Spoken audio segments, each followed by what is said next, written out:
Hello student. Now I'm going to explain a particular answer of your first chapter, that is management principle. Now we will see what are the actually those principle what we have actually going to discuss in this particular chapter. Okay, सो हम देखेंगे कि हम management principal की बात कर रहे थे। हमने जो है उसका मीनिंग देखा, उसका डेफिनेशन देखा। हमने क्या देखा कि मैनेजमेंट प्रिंसिपल कुछ नहीं है, it is nothing but the कुछ नहीं है in the sense it is having a values. कुछ नहीं है मतलब कुछ नहीं है उसका मतलब ये है कि it is nothing but the guideline और गाइडेंस और a fundamental truth. Fundamental truth मतलब क्या, जिसके ऊपर एक्चुअली एक्सपेरिमेंट किया गया कि ये कितने वर्केबल है और कितने वर्तेबल है। ठीक है, उसको किस तरीके से मैनेजमेंट में अप्लाई करना है और किस तरीके से जो एम्प्लॉयज़ हैं उनसे बेस्ट तरीके से काम करवा के लेना है इन एफिशिएंट मैनर। ठीक है, अब यहाँ पर हम देखेंगे कि इसको इंट्रोड्यूस किसने किया। इसको ऑल परवेजिव या यूनिवर्सली एक्सेप्टेबल करवाने के लिए जो मेहनत की गई है वो किसने किया, किसने ये रूल्स एंड रेगुलेशंस बनाए, कैसे बनाए, क्यों बनाए। ठीक है, तो यहाँ पर फ्रेडरिक विल्सन ट्रेलर यहाँ पर ये साइंटिफिक मैनेजमेंट की थियोरी के जो है वो ऑथर हैं। और हम अभी जो सबसे पहले देखेंगे वो है हेनरी फ्योल। ठीक है, हम सबसे पहले देखेंगे कि मॉडर्न मैनेजमेंट की जो थियोरीज़ है, जो 14 प्रिंसिपल है, वो किसने बनाए और जो साइंटिफिक है वो हम बाद में डिस्कस करेंगे। बट ये this two people are there. उन्होंने क्या किया है, ये मैनेजमेंट के जो रूल्स है, जो उसूल हैं, जो रेगुलेशंस है, ये जो प्रिंसिपल है, उसको क्या किया है, इंट्रोड्यूस किया है या उसको डेवलप किया है या उसको बनाया है। ठीक है, तो सबसे पहले हम यहाँ पर हेनरी फ्योल्स के बारे में देखते हैं कि हेनरी फ्योल कौन थे। He is born in 1841 and he till 1925। ये कौन थे, फ्रेंच माइनिंग के इंजीनियर थे।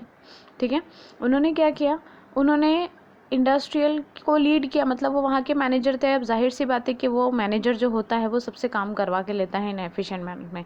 वो बहुत ज़्यादा सक्सेसफुल मैनेजर साबित हुए। उन्होंने क्या किया, अपना करियर जो है एक माइनिंग इंजीनियर से स्टार्ट किया था, एक फ्रेंच माइनिंग कंपनी से।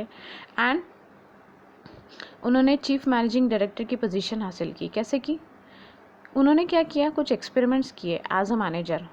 After conducting many experiment and observations in organization, Fuel proposed 14 principles of management which are explained in his famous book General and Industrial Administration. ठीक है, उन्होंने क्या किया, being a post of manager, एक managing director थे, एक manager थे successful. उन्होंने, क्योंकि उनके ऊपर ये जिम्मेदारी थी कि किस तरीके से दूसरे एम्प्लॉय से काम करवा के लेना है इन अ बेस्ट वे, है ना।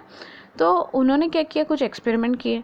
क्यों एक्सपेरिमेंट किए, क्योंकि जो प्रिंसिपल्स है स्टूडेंट, 14 प्रिंसिपल्स हैं मैनेजमेंट के, ये एक्चुअली जो है it is nothing but the social science से वो रिलेट करता है। सोशल साइंस मतलब क्या, सोशल मतलब समाजी साइंस, मतलब समाज में कौन रहता है, हम लोग रहते हैं ना, ह्यूमन बीइंग।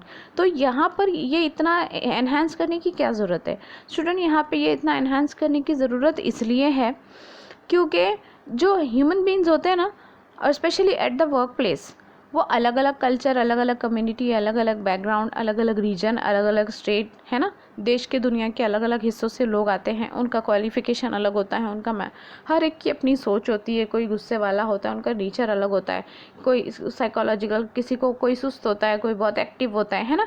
तो ये सारे लोगों को एक साथ एक जगह जमा करके उनसे किसी एक ही मुद्दे पर या एक ही मकसद के लिए काम करवाना, it's not that much easy task, है ना। तो इसीलिए अब उनसे काम कैसे करवाया जाए कि टाइम भी वेस्ट ना हो, रिसोर्सेज भी वेस्टेज ना हो, है ना। जितने भी रिसोर्सेज बिजनेस में लगते हैं उसका भी वेस्टेज ना हो, पैसों का भी वेस्टेज ना हो, और काम जो है बेस्ट तरीके से आए और बिजनेस जो है वो तरक्की करे। क्योंकि मैं आपको बार बार बोलती हूँ, business have the motive to earn profit and to make money.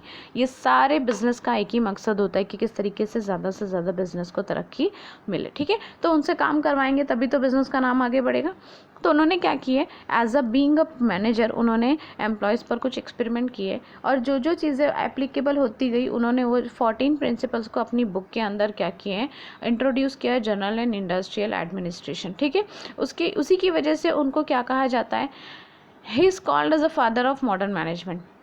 ठीक है, Fayol suggested 14 principle of management, the statement serve as a guideline for decision making and management action.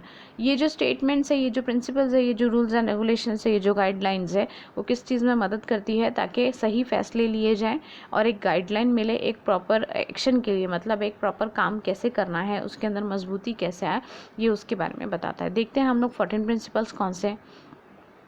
सबसे पहला है principle of division of work. ठीक है, principle of division of work क्या कहता है? According to this principle, the work is divided into different kinds such as technical, financial, commercial, security operations, accounting and management. It is assigned to employees as per their qualities and capabilities. It helps in improving efficiency and expertise of employees, which ultimately turn into expected productive level. क्या कहा है कि पहले सबसे पहला principal हमको ये पहला उसूल या पहला रूल्स रेगुलेशन हमको क्या बताता है कि काम को बांट दो। काम को आप बांट दोगे तो वो क्या हो जाएगा, आसान हो जाएगा। किसी एक ही इंसान के अंदर ये कैपेबिलिटी या कैपेसिटी नहीं होती कि वो बिज़नेस के सारे काम को वो अकेला ही हैंडल करे। इट इज़ नॉट पॉसिबल, है ना। देखो, अगर हम अपनी रोज़मर्रा की ज़िंदगी की बात करें तो हम सारे काम अकेले ही कर लेंगे, ऐसा पॉसिबल है क्या? नहीं, हमको किसी न किसी की मदद लगती है ना। या अगर हम सारे काम एक साथ करने के लिए अकेले ही बैठेंगे तो कोई भी काम प्रॉपर नहीं होगा, है ना। अगर हम किसी एक ही काम पे बहुत अच्छे से फोकस करते हैं, ठीक है, तो वो काम बेस्ट तरीके से आएगा और हम उसके अंदर बहुत कुछ सीखेंगे और कुछ नया नया अप्लाई करके अपनी सलाहियत को, अपने आप को भी इम्प्रूव करेंगे और उस काम को भी इम्प्रूव करेंगे। तो यहाँ पे वही कहा गया है कि अकॉर्डिंग टू दिस प्रिंसिपल काम को क्या करो, बांट दो। जैसे टेक्निकल में, फाइनेंशियल में, कमर्शियल में, और जो भी शख्स जिसकी भी काबिलियत रखता है, जैसे अगर कोई फाइनेंस में बहुत अच्छा है तो उसको उस पोजीशन पे रख दो, कोई प्रोडक्शन में बहुत अच्छा है तो उसको प्रोडक्शन के लिए दे दो, कोई टेक्निकल में बहुत अच्छा है तो उसको टेक्निकल एस्पेक्ट। तो इससे क्या होगा, वो अपना खुल के, वो अपने खुले जहन से अपनी सलाहियत के हिसाब से काम कर पाएगा, है ना, और काम बेस्ट आएगा और बेस्ट रिजल्ट्स आएंगे। ठीक है, अच्छा, नेक्स्ट वाला क्या कहता है? नेक्स्ट जो प्रिंसिपल है वो क्या कहता है? Principle of authority and responsibility. Authority and responsibility, authority एक हक दे दो कि वो फैसला ले सके, एक उसको राइट दे दो, है ना। जैसे कौन ऑथराइज पर्सन है, मतलब अगर कुछ हुआ तो वही जवाबदार होगा। एक अथॉरिटी जब आ जाती है तो वहाँ पर किसी से पूछने की ज़रूरत नहीं होती है ना। एक अच्छा सही डिसीजन लेके वो अपने कंफर्ट लेवल में काम कर सकता है। और रिस्पॉन्सिबिलिटी, उसको जिम्मेदारी दे दो। अगर आप हर 2 मिनट में जाके उसके सर पे खड़े रह के ये बोल रहे हो ये ऐसा नहीं ऐसा कर, वो वैसा नहीं वैसा कर, है ना, तो वो क्या करेगा, वो सही से काम कर पाएगा क्या? नहीं। उसका माइंड इतना फ्री होगा क्या? नहीं होगा। तो उसको एक इस तरीके से आप उसको रिस्पॉन्सिबिलिटी, अथॉरिटी दे दो कि वो डिसीजंस ले सके और वो जिम्मेदार हो। अगर काम सही भी हुआ तो भी, और अगर काम गलत हुआ तो भी हम किससे पूछेंगे? उसी से पूछेंगे। जब इस तरीके की अथॉरिटी और रिस्पॉन्सिबिलिटी मिल जाती है ना स्टूडेंट, तो जो सामने वाला है, जो शख्स है, ये जो एम्प्लॉय है, वो क्या करता है, काम बहुत ज़्यादा कॉन्सेंट्रेशन से करता है और उसको हमेशा ये डर होता है कि भाई काम गलत हो गया तो इसकी जवाबदारी मेरी है। ठीक है, यहाँ पे पॉइंट क्या कहता है? Authority is a right to take decision. मैंने आपको कहा ना, अथॉरिटी मतलब क्या, वो पावर देना कि वहाँ पर वो फैसला ले सके। It is necessary to get the thing done opportunely और appropriately from subordinates. Authority always concern और authority always comes with the responsibility. If the manager is given the authority to complete a task within a given time, he should be held responsible if he doesn't complete the work in given time. Manager should have proper authority to take managerial decision on his own in respect to the goal. क्या कह रहे हैं यहाँ पे? Authority जो है वो decision making के लिए जो आपको हक दिया गया है या राइट दिया गया है कि यू कैन टेक डिसीजन, आप फैसले ले सकते हो। ठीक है, तो आप क्या करोगे? आप अब यहाँ पे रिस्पॉन्सिबिलिटी, जिम्मेदारी। फॉर एग्जांपल, अगर एक मैनेजर ने किसी एम्प्लॉयज़ को कहा है कि ये काम 1 हफ्ते में होना चाहिए, अगर नहीं हुआ तो कौन जिम्मेदार होगा, है ना। तो जिम्मेदारी है तो अथॉरिटी भी है, वो क्या कर सकता है, उस काम को कैसे बेस्ट तरीके से करना है, क्यों नहीं हुआ, किस तरीके से करवाना है, उस सारी बातों का जिम्मेदार भी वही होगा क्योंकि वो ऑथोराइज पर्सन है, वो डिसीजन ले सकता है। नेक्स्ट है प्रिंसिपल ऑफ डिसिप्लिन। डिसिप्लिन तो स्टूडेंट हमारी लाइफ में भी होना चाहिए। डिसिप्लिन नहीं है, कमिटमेंट नहीं है तो हमारी लाइफ भी इधर उधर बिखर जाएगी। तो आप सोचो, बिज़नेस में अगर डिसिप्लिन या किसी तरीके का कमिटमेंट नहीं होगा तो क्या बिज़नेस एफिशिएंट तरीके से हम कर पाएंगे? नहीं कर पाएंगे, है ना। हम लोग we are not able to do such thing in a best manner और in a good manner. Okay, so principle of discipline, पाबंदियों के साथ, पाबंदी नहीं कहेंगे हम, रूल्स रेगुलेशन और उसूलों को जो है फॉलो करते हुए उसे डिसिप्लिन होना कहते हैं। सारी चीज़ों को मानना, सारे रूल्स रेगुलेशन को मानना डिसिप्लिन होना कहलाता है। मैनेजमेंट में कौन से डिसिप्लिन है देखते हैं। According to Fayol, discipline is the most essential thing in the organization. Employee must obey and respect the rules that govern the organization. है ना, क्या करना चाहिए एम्प्लॉयज़ को, जो भी रूल्स रेगुलेशंस बनाए गए हैं बिजनेस में उसकी रिस्पेक्ट करनी चाहिए, ठीक है उसकी रिस्पेक्ट करनी चाहिए और उसको फॉलो करना चाहिए। Discipline help to achieve the goal, discipline किस चीज़ में मदद करता है, जो मकसद है उसको हासिल करने में, in the organization. Good discipline is the result of effective leadership, एक अच्छी डिसिप्लिन जो है एक इफेक्टिव लीडरशिप, मतलब जो लीड कर रहा है, जो उन सारी बातों को चला रहा है, जो उन सारी बातों को रिस्पॉन्सिबल है, ठीक है, वहाँ पर उसको हेल्प मिल जाती है। The must be a clear understanding between the management and the worker regarding the organization's role. Basic discipline should be observed at the level of management, ठीक है। जो डिसिप्लिन है वो क्या करता है, एक अच्छी अंडरस्टैंडिंग बनाता है किसमें, मैनेजमेंट में और वर्कर्स में, ठीक है। अच्छा, उसके बाद क्या कह रहा है कि बेसिक डिसिप्लिन जैसे वक्त पर आना, वक्त पर काम करना, है ना, टाइम पास नहीं करना। अभी हम लोग स्कूल कॉलेज भी जाते हैं तो वहाँ पर भी तो हम कुछ रूल्स रेगुलेशंस फॉलो करते हैं ना, आईडी पहनना, टाइम पर कॉलेज जाना, नहीं जाओगे तो क्या होगा, भगा देंगे ना। तो वही सारी बातें जो है वो बेसिक डिसिप्लिन में आती है, वो कंपनी में भी आती हैं। उसके बाद में क्या कह रहा है, principle of unity of command. Principle of unity of command मतलब क्या, एक काम की जो जिम्मेदारी है वो उस जितने भी सबऑर्डिनेट्स है, जितने भी वर्कर्स है अलग अलग डिपार्टमेंट के, ये एक पर्टिकुलर डिपार्टमेंट के, उनका एक ही बॉस होना चाहिए। क्यों एक बॉस होना चाहिए, अगर दो बॉस होंगे, उसने आके कुछ और बोला, दूसरा बॉस आके कुछ और बोल रहा है, तो वर्कर्स कन्फ्यूज़ हो जाएंगे ना, है ना। अब जैसे फॉर एग्जांपल आपके एग्ज़ाम्स होते हैं ना स्टूडेंट, यूनिट टेस्ट होते हैं या सेमेस्टर होते हैं, है ना, तो आपके 6 सब्जेक्ट है। अगर आपकी 3 टीचरें भी हैं जो आपको 2-2 सब्जेक्ट पढ़ा रही है, एक आके बोल रही है मैं कल टेस्ट लूँगी, एक आके बोल रही है मैं 2 महीने बाद टेस्ट लूँगी, एक आके बोल रही है मैं 6 महीने बाद टेस्ट लूँगी, तो चलेगा क्या, आप किसकी सुनोगे, है ना। अलग अलग बातें हैं तो आप कंफ्यूज हो जाओगे ना। तो यहाँ पर बोलने का मतलब ये है कि जो भी एक जो सबऑर्डिनेट्स या जो वर्कर हैं उनको हैंडल करने वाले एक ही लीडर चाहिए, या एक ही उनका टीम लीडर या बॉस चाहिए, ये उसके डिपार्टमेंट का मैनेजमेंट चाहिए, ताकि वो जो आके बोले और वो जो सारी चीज़ें बोले वो कॉन्सेंट्रेशन से वर्कर्स उसी की बात को फॉलो कर सके। अगर 2 लोग अलग अलग आके बोलेंगे तो जाहिर सी बात है कन्फ्यूजन क्रिएट होगा और कोई भी काम अच्छे तरीके से होगा क्या, नहीं होगा। हम देखते हैं पॉइंट क्या कह रहा है। Each member of organization should receive order only from only one superior, मतलब जो एम्प्लॉयज़ है वो किसी एक ही सुपीरियर जो उसके ऊपर है, मतलब उसका जो हेड ऑफ द डिपार्टमेंट है कोई एक ही होना चाहिए जो उनको क्या कर रहा है, गाइडेंस प्रोवाइड कर रहा है या उनसे काम करवा रहा है। This principle help in managing conflicts and solving disputes among people in organization, ठीक है। अगर अलग अलग बॉसेस आके अलग अलग हुक्म जताएंगे, वो बोलेंगे पहले वो काम कर, दूसरा आके बोल रहा है नहीं पहले ये वो काम कर, तो वर्कर्स कितने कंफ्यूज हो जाएंगे ना, और वो बेचारे किसकी सुनेंगे, है ना। इसकी नहीं सुनेंगे तो उससे डांट पड़ेगी, उसकी नहीं सुनेंगे तो इससे डांट पड़ेगी, है ना। तो ये सारे कन्फ्यूजन क्रिएट ना हो, इसीलिए हर एक जो सबऑर्डिनेट्स है उनका एक सुपीरियर होना चाहिए, ताकि वो किसी एक को सही तरीके से फॉलो कर सके और अपने मकसद को हासिल कर सके। क्या कह रहे हैं यहाँ पे, it is also help to avoiding confusion. मैंने आपसे कहा ना कन्फ्यूजन क्रिएट्स नहीं होंगे।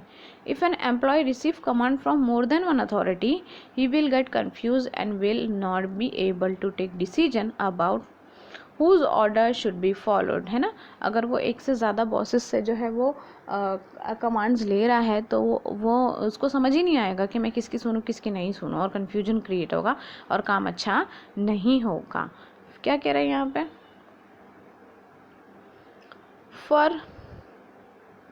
for this organizational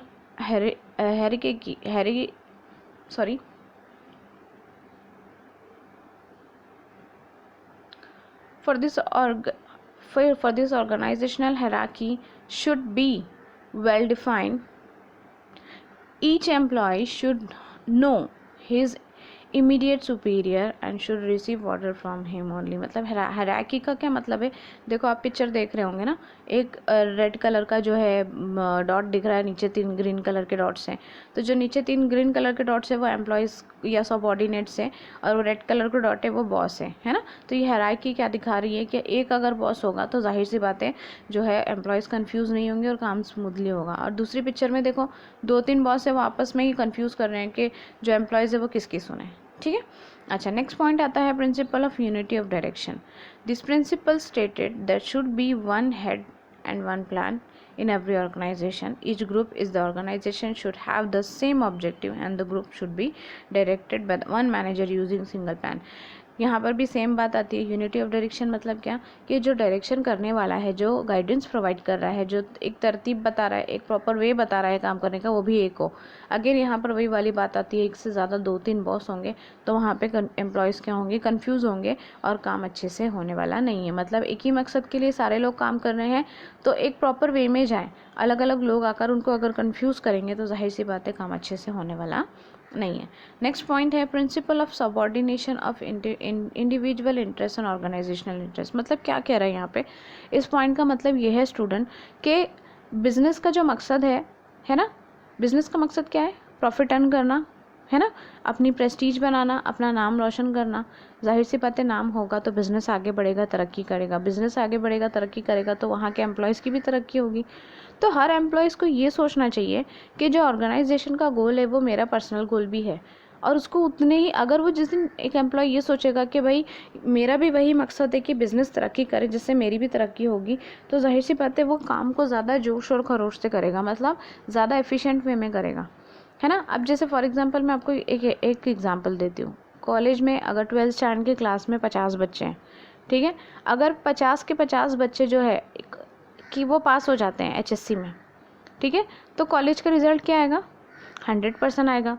कॉलेज का नाम रोशन होगा, है ना, मार्केट में कि भाई ये कॉलेज में अच्छी पढ़ाई होती है, यहाँ के टीचर्स अच्छे हैं, तरक्की होगी कॉलेज की। लेकिन अगर बच्चा ये सोचे मेरे पास होने से, इनके नाम रोशन होने से मुझे क्या फ़ायदा हो रहा है, तो क्या वो इतना कंसंट्रेशन करेगा, नहीं करेगा, और उसका नतीजा क्या होगा, वो फेल हो जाएगा। नुकसान किसका हो रहा है, उसी का हो रहा है। तो यहाँ पर इसी तरीके से एम्प्लॉयज़ को भी ये नहीं सोचना चाहिए कि मैं इतना काम करूँगा नाम तो कंपनी का रोशन होगा, मैं क्यों करूँ, है ना।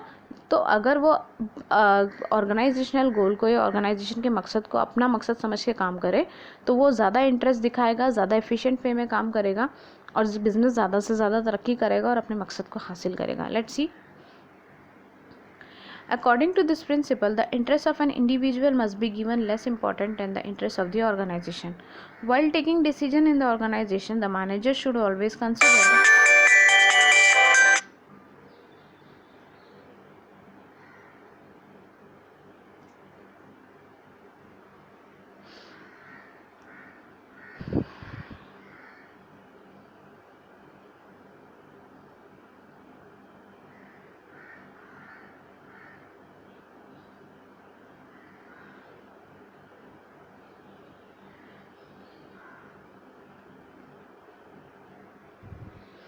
According to this principle, the interests of an individual must be given less important than the interests of the organization. While taking decision in the organization, the manager should always consider the interests of the whole group rather than the interest of a single employee. ठीक है, यहाँ पर वही बात आ रही है कि एक सिंगल एम्प्लॉय का मन नहीं है तो क्या कंपनी का काम नहीं होगा, है ना। अगर सिंगल एम्प्लॉय सोचेगा मैं क्यों काम करूँ, मेरी वजह से कंपनी को तरक्की होगी तो मुझे क्या फ़ायदा होगा, ऐसे नहीं होना चाहिए। सारे ग्रुप का, सारे लोगों का एक ही मकसद होना चाहिए जो ऑर्गेनाइजेशन का मकसद है। उसका काम करने का दिल नहीं है, डजंट मीन के काम नहीं करवाया जाएगा, है ना। तो ये बातों का ध्यान किसको रखना है, मैनेजर को रखना है। देन क्या कह रहा है यहाँ पे, similarly the employee should protect the interests of the organization first and the personal interest should be subordinated. For example, in every game the players are always thinking about winning the match as the team rather than their individual records. मतलब क्या, यहाँ पर एक match का example दिया हुआ है student. अगर हर प्लेयर ये सोचे कि मेरे अच्छा खेलने से टीम जीतेगी तो मुझे क्या मिलेगा, तो आप कभी भी मैच जीत पाओगे क्या, नहीं। तो जो टीम का मकसद है वही मकसद किसका होना चाहिए, आपका होना चाहिए। Okay, the next point is principle of centralization. Centralization refers to the concentration of power and authority In same organization, this power is vested in one hand or few hands. This situation occur in the small organization, but if the size of organization is large, there are the decentralized of the power and authority. According to this principle, there must be a proper balance between centralization and decentralization in the organization. This is to be done according to the size of organization, nature of the activity. Centralization और decentralization का मतलब क्या होता है? It is a creation of power and authority, मतलब किसी एक के हाथ में पावर और अथॉरिटी है तो वो अपने हिसाब से कुछ भी चला रहा है, वो सही हो या गलत हो, इस तरीके से नहीं होना चाहिए। ठीक है, अगर सेंट्रलाइजेशन है तो उसका ऑर्गेनाइजेशन का जो है वो मकसद उसको ध्यान में रख के लोगों से काम करवाना चाहिए। ठीक है, अच्छा अब यहाँ पे क्या बोल रहे हैं कि ये जो पावर अथॉरिटी होती है ना, कुछ लोग उसका गलत फ़ायदा उठाते हैं ना, अपने मकसद अपने पर्सनल फ़ायदे के लिए वो लोग उसका गलत इस्तेमाल करते हैं। तो ये सारी चीज़ें जो है नहीं होनी चाहिए। ये हेनरी फ्योल कहते हैं कि इन सारी बातों का क्या रखना है, हमको ध्यान रखना है कि किसी एक के हाथ में पावर अगर चली गई तो वो उसका गलत इस्तेमाल ना करे, और स्पेशली छोटे छोटे ऑर्गेनाइजेशन में ये सारी प्रॉब्लम ज़्यादा होती है। I hope you understand this lecture. Thank you so much.